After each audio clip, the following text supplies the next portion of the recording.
से पानी चुआता, बूढ़ावा जवान सभे मुआता।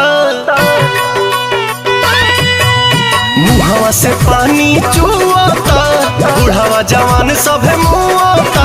डालब रंग होलिया में तोहरा हो चोलिया में, भागलू उठा के कहे घाघारी घाघारी अरे घाघारी।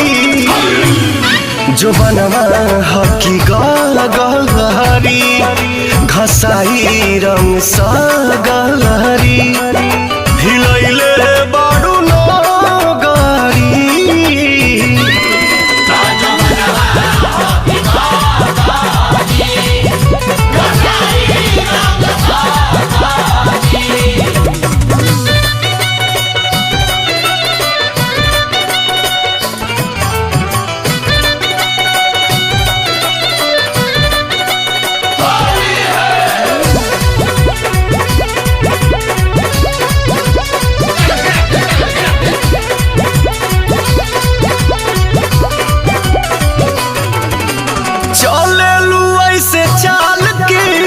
से जवानी दलकता तो पतनी ओढ़निया से दोनों जवनवा झलकता।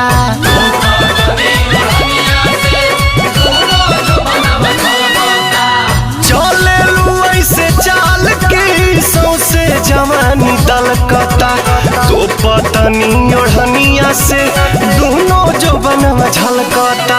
होली में हिलावता रू कहे सनकावता रू, मन के जवानी को दे भाभारी भाभारी अरे भाभारी।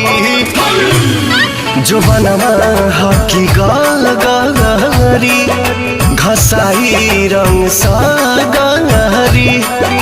हिलैले बारू नगारी।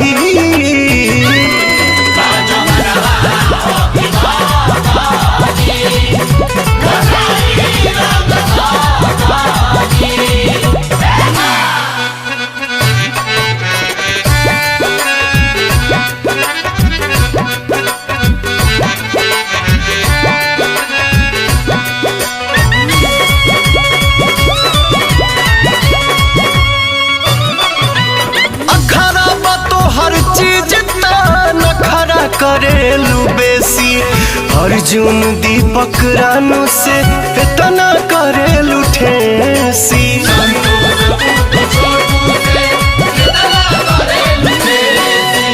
अखरा तो हर चीज नखरा करेलू बेसी, छोटू अमित पुतुल से इतना करेलू ठेसी।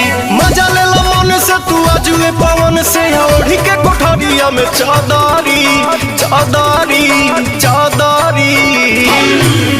जो बनवा हकी गलहरी, घसाई रंग सा